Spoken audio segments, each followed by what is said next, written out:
आधार पर खड़ा करते रहेंगे तो निश्चय ही हमारा समाज बना रहेगा, हमारा राष्ट्र बना रहेगा, ये देश बना रहेगा। और इस देश की जो गरिमा रही है तपो भूमि हर ग्राम है, इस देश की जो गरिमा रही है वो गरिमा जीवंत बनी रहेगी। याद रखना, इस आयोजन में सारे गांव ने कहीं ना कहीं इस यज्ञ में अपनी श्रद्धा की, अपने विश्वास की आहुति दी होगी प्रभु के चरणों में। किसी ने तन से, किसी ने मन से, किसी ने धन से जुड़ करके यहाँ परमात्मा के इस कार्य को सफलता की ओर ले जाने की कोशिश करी है। आपकी यही कोशिश सबसे बड़ी पूजा है। इसलिए मैं हमेशा कहूंगी कि ऐसी कोशिश हमेशा करते रहना। क्या जरूरत थी इतने सारे लोगों को इतनी मेहनत करने की, रात दिन एक करने की, ये इतना बड़ा आयोजन करने की? क्या क्या जरूरत थी? घर में बैठे रह करके वो भी आनंद मनाते रहते। लेकिन ऐसा नहीं है। धर्म को निभाना, धर्म को जीना और धर्म को जीवंत करना, हर परिवार में प्राण बन करके धर्म जीवंत हो, ये इच्छा इन लोगों की रही। इसीलिए आज हम और आप यहाँ बैठे हैं, यहाँ व्यासपीठ के सानिध्य में 7 दिनों से बैठ रहे हैं। यहाँ रुद्र महायज्ञ की सन्निधि में भगवान भोलेनाथ की पूजा कर रहे हैं। इसलिए ये देश तब तक है जब तक इस देश में राम कृष्ण और शिव को पूजा जाता रहेगा। भारत के महापुरुषों ने कहा कि राम की मर्यादा को लेकर जिए हम, कृष्ण के पवित्र राधात्मिक प्रेम को लेकर के हम जिए, और शिव के विशाल मस्तिष्क को लेकर के और उदारता को लेकर के हम जिए, तो हमारा भारत हमेशा से विश्व गुरु था, है और हमेशा बना रहेगा। अगर हम राम की मर्यादा, कृष्ण का पवित्रतम प्रेम और शिव की विराट उदारता को लेकर के जीते रहेंगे तो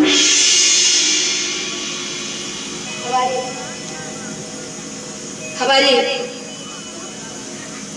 इस महायज्ञ समिति के सभी कार्यकर्ताओं को, सभी पदाधिकारियों को, हर एक जन को, हर एक छोटे उस बच्चे को भी जिसने यहाँ बैठ करके कथा के एक शब्द को भी सुना है, यहाँ जिसने एक बार भी भगवान महादेव की इस यज्ञशाला की परिक्रमा लगा ली है, हमारे ठाकुर जी की कृपा निश्चय ही आप सबके परिवारों पर बरसती रहेगी। आपके भंडार हमेशा भरपूर रहे और आप ऐसे ही धर्म के लिए अपने पहले भाग को अर्पित करते रहे, क्योंकि इसी में हमारा और आपका भाग्योदय है कि हम पहला भाग परमात्मा के लिए हमेशा देते रहे। वो धन हो या सेवा हो या परिश्रम हो, आप घर में मेहनत कर लेते हो, अपने परिवार के लिए मेहनत कर लेते हो, पेट पालने के लिए मेहनत कर लेते हो, लेकिन धन्य है वो लोग जिन्होंने यहाँ झाड़ू लगाई है, जिन्होंने यहाँ परस किया है, यहाँ लोगों को भोजन कराया है, यहाँ की व्यवस्थाओं को संभाला है, वो लोग धन्य हैं। परमात्मा की कथा तो बरस ही रही है, उसकी कृपा तो बरस ही रही है, लेकिन ये जो मंदिर, ये जो ऐसी यज्ञशालाएं, ये जो पवित्रतम आयोजन, ये किनके बल पर हो रहे हैं? परमात्मा के प्रेमियों के बल पर ही हो रहे हैं। न मंदिर में शरण होती, न मस्जिद में खुदा होता, हम ही से ये तमाशा है, न हम होते तो क्या होता। न मंदिर में परमात्मा बैठा होता, न मस्जिद में कोई अल्लाह होता। लेकिन याद रखना, ये भी अगर मंदिर में भी परमात्मा को बैठाने वाला कोई है तो वो पवित्रतम मेहनत करने वाले, परमात्मा को पूजने वाले ऐसे श्रद्धालु और विश्वासी जन ही होते हैं, जिनके कारण से परमात्मा मंदिरों में जीवंत है, मूर्तियों में जीवंत है, जहाँ हम विश्वास को अर्पित कर रहे हैं, अपनी श्रद्धा को अर्पित कर रहे हैं। हमेशा ऐसे परिवार बन करके बैठते रहिए। मैंने कहा था एक दिन, घर में घुसे रह करके अगरबत्ती और चावल चढ़ा करके हजारों लोग अपनी पूजा को खत्म कर देते हैं, लेकिन मैं उस पूजा को करने के लिए कहूंगी जो सारे समाज को परिवार मान करके एक साथ बैठाना चाहते हैं, एक साथ सारे समाज को बैठा करके और परिवार बना करके, वसुधैव कुटुंबकम, यानी हम सब एक साथ बैठे, घरों से निकल करके हमने जो कमाया है एक परिवार की तरह हम एक आहुति अपनी उस कमाई की, अपनी सार्वजनिक पवित्रतम धार्मिक आयोजनों को प्रदान प्रदान करें, ये हमारा कर्तव्य और धर्म है, जो हमारे शास्त्रों ने हमें सिखाया है। शास्त्रों ने हमें सिखाया है, इसलिए रामायण आचरण का विषय है, हमारे ग्रंथ हमारे आचरण का विषय है। इन्हें जीवन में हम अपने आचरण में ला पाए। रामायण हमें बहुत कुछ सिखाती है। मैं हमेशा कहती हूँ कि आपके घर में बंदूक रखी हो, आपके घर में बंदूक रखी हो, लेकिन अगर आप इसको चलाना नहीं जानते हो तो आपके घर में चोर आ जाएंगे, डाकू आ जाएंगे। बंदूक तो आप रखे हो पर चला नहीं पा रहे हो, तो क्या रक्षा कर पाओगे? नहीं। पहले क्या करना पड़ेगा? पहले उसको चलाना सीखना पड़ेगा। वैसे ही रामायण को हमने घर में रखा है। हर घर में रामायण हो सकती है, हर घर में गीता और भागवत हो सकती है। इसको हमने रखा तो है, लेकिन इसको हम चलाना नहीं सीख पाए। और यही कारण है कि आज संस्कारों में कमी आई है, आज धर्म में कमी आई है। क्यों? क्योंकि हमने इस रामायण की, भागवत की बंदूक को खूंटी पर टांग करके रखा है। लेकिन हम इसको अगर चलाना सीख जाते तो निश्चय ही हमारे परिवारों में जो कलह तकरार, हमारे समाज में आज जाति और वर्ण के नाम पर टूटन और बिखराव है, संप्रदायों के नाम पर जो लोग एक दूसरे को विभक्त कर रहे हैं, वो टूटन और बिखराव मिटाया जा सकता है। किसके बल पर? रामायण और गीता के बल पर। इन्हें चला करके, इन्हें आचरण में बिठा करके। इतना ही मैं कहूंगी। हनुमान जी महाराज ने प्रभु की सेवा की, सीता का पता लाके बताया, और तब राम जी ने चाहा रावण का भी है तो, पर रावण ने जो विरोध ठाना था, तब विभीषण राम की शरण में आए, पुल बांधा और राम जी ने रावण लंका पर चढ़ाई की। राम और रावण का युद्ध हुआ। राम के साथ छोटे छोटे बंदर थे, राम के साथ वो अपने से छोटे लोग थे जिनकी कोई बूझ नहीं थी, लेकिन राम ने उनको पूछा, उन्हें बड़ा बनाया गले लग करके, उनको भी साथ लेकर के चले और उनको साथ लेकर के चले राम। यही राम राज्य है, जहाँ बड़ों को नहीं बल्कि छोटों को भी एकजुट करके, सबको एक साथ लेकर के, ये सब मेरा परिवार है। राम ने किसी की अवहेलना नहीं की, वो जाति से कोई भी हो, वर्ण से कोई भी हो, राम ने सबको स्वीकार किया। सबरी के जूठे वेर खाए, केवट को गले से लगाया, गिद्धराज जटायु को उसको गोद में पिता की तरह गोद में रखा, आंख से अश्रु धुलाए, सदगति दी, पिता का सम्मान दिया। ये है रामायण, श्री राम का व्यक्तित्व। और इन्हीं गुणों से राम ने रावण पर विजय पाई। वो रावण जिसको मारना सरल नहीं था, जिसकी नाभि में अमृत था, लेकिन राम ने बाण चला करके उस रावण को भी मृत्यु प्रदान की। पर राम का जो व्यक्तित्व था, वो मृत्यु भी रावण को राम ने कैसे प्रदान की? अपने गुणों के आधार पर। त्रेता में शायद एक रावण था, लेकिन आज कलयुग में तो बहुत सारे रावण हैं।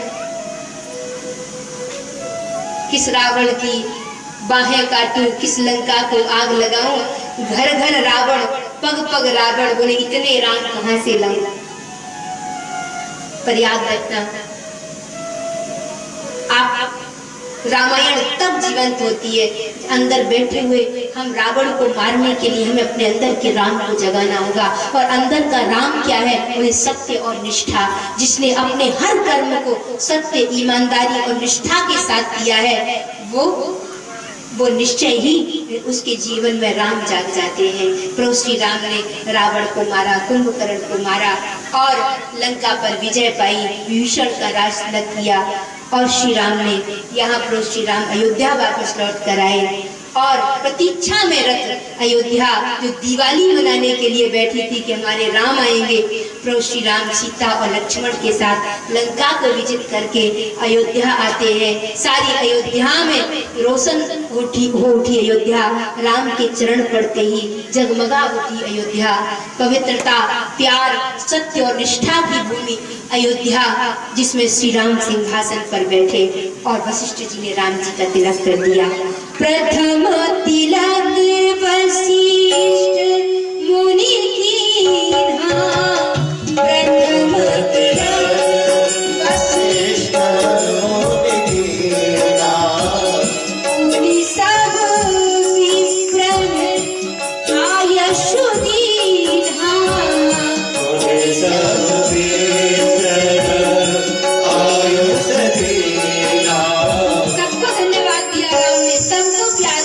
सबको गले से लगाया। राम ने बंदरों से कहा, इनकी कृपा से रावण को मारा है, इनके साथ से मारा है। गुरुदेव की कृपा से रावण पर विजय पाई है। तो गुरुजनों को उन्होंने सम्मान दिया। राम ने छोटे छोटे बानरों के लिए कहा कि इनके बल से मैं लंका पर विजय प्राप्त कर पाया। माताओं का आशीर्वाद लिया और कहा, माताओं का आशीर्वाद, उनके वरदान मेरे साथ रहे, इसलिए मैं विजयी हुआ। जो ऐसा कहता है, जो अपनी जीत में सबको श्रेय देता है, सबको बांटता है, बोले वही सच्चे अर्थों में विजयी होता है। सत्य वही विजयी होता है जहाँ प्राणपण से काम किया जाता है और जहाँ सबको श्रेय दिया जाता है। तो सत्य की विजय हुई। याद रखना कि जीवन में सत्य ही हमेशा विजित है। झूठ कितने ही नए नए बहाने पहन ले, झूठ कितना ही ताकतवर दिखने की कोशिश करे, लेकिन एक दिन झूठ को सत्य के आगे बेनकाब होना ही पड़ता है, झूठ को मिटना ही पड़ता है और तब सत्य चारों तरफ जाग जाता है, राम की तरह, रामत्व की तरह। सत्य संध लग श्रुति से तू राम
परमात्मा के लिए, धर्म की हमेशा हमारे और आपके बीच में जय जयकार होती रहे।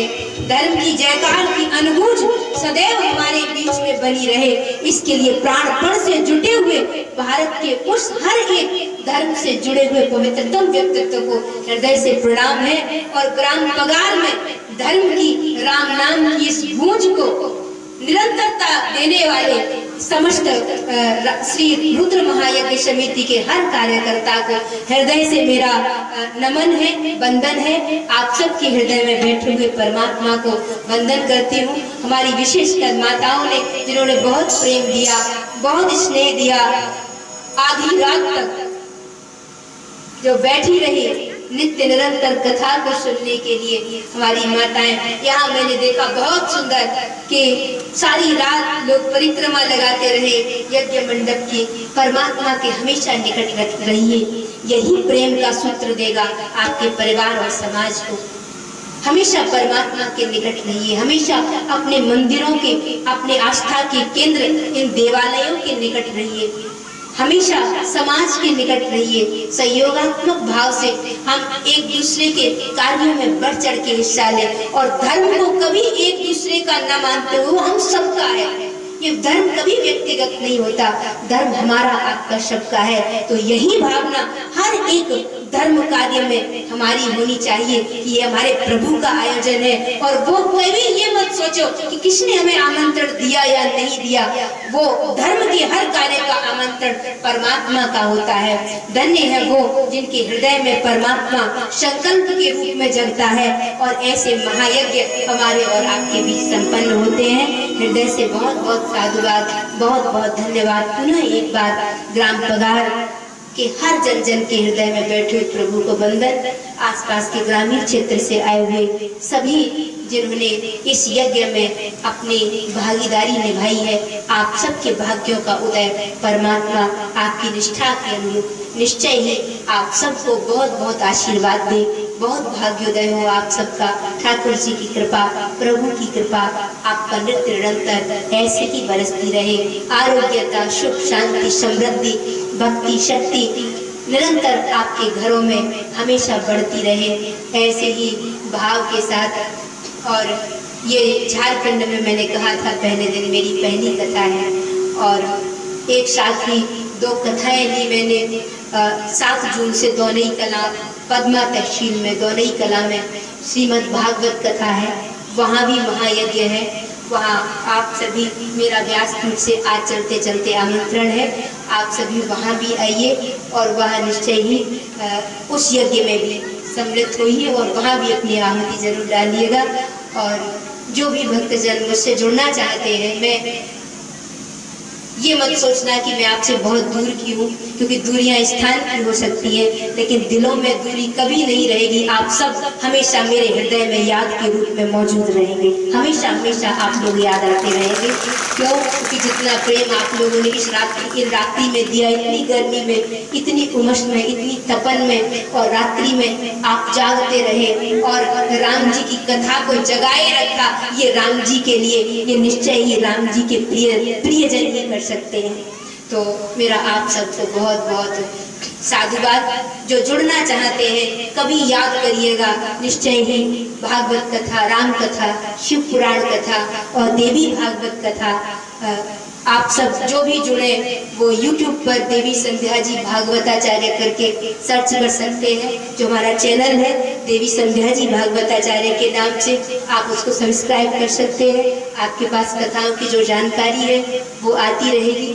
व्हाट्सएप पर भी जो नंबर है, जो बुकलेट में है, जिन्हें भी चाहिए संपर्क सूत्र, वो महाराज जी से और हमारे कार्यकर्ता जन से वो बुकलेट प्राप्त कर सकते हैं जिसमें हमारा संपर्क सूत्र है। मेरा आश्रम मध्य प्रदेश के भिंड जिले में लाड़मपुरा में माँ अन्नपूर्णा लाडली सरकार आश्रम, जहाँ हमारी माँ अन्नपूर्णा लाडली सरकार विराजित है।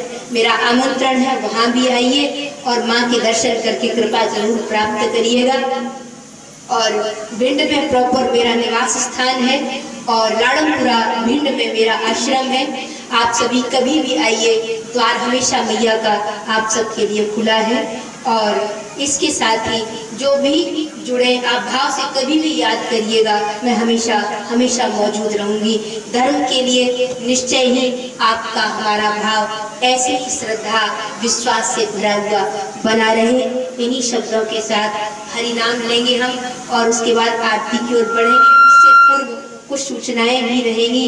और आज समापन दिवस की बेला है तो कुछ हमारे रुद्र महायज्ञ समिति के हमारे पगार के जनों का, सभी धर्मानुरागी जनों का जो प्रेम है, सद्भाव है, वो भी मिलना है।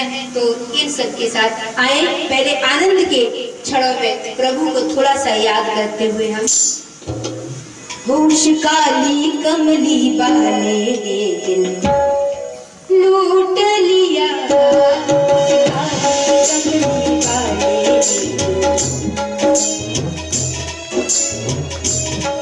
पूरे आनंद के साथ आएंगे, चलते चलते दोनों हाथ ऊपर करके सभी।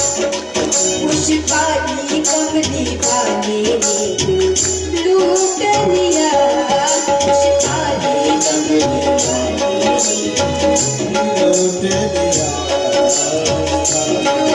लिया, दिल लूट लिया, लूट लिया, दिल लूट लिया, काली कमली बाले लूट लिया, काली कमली बाले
मेरे दिल में बस गया पर सुंदर श्याम सलोना, मेरे दिल में बस गया पर सुंदर श्याम सलोना, बाकी की बाकी अदा ने कर दिया मुझ पर सोना, बाकी की बाकी अदा ने कर दिया मुझ पर सोना, चित बलवाले लूट लिया, चित बलवाले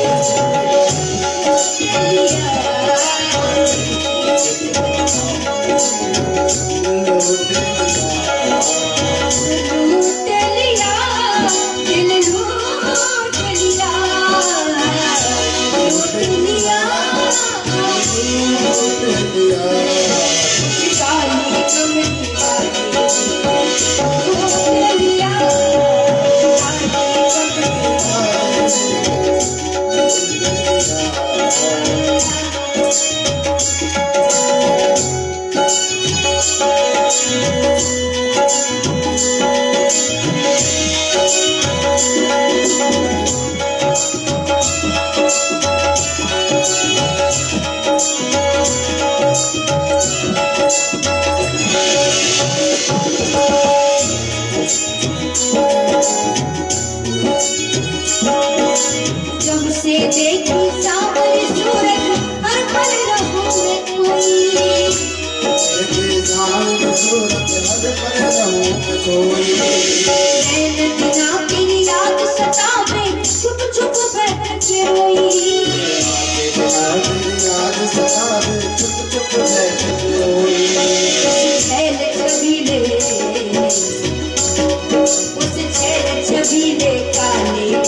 हनुमान जी महाराज की, अन्नपूर्णा लाडली सरकार की, सिद्धिदात्री मैया की, श्री रुद्र महायज्ञ की, श्री यज्ञ नारायण भगवान की।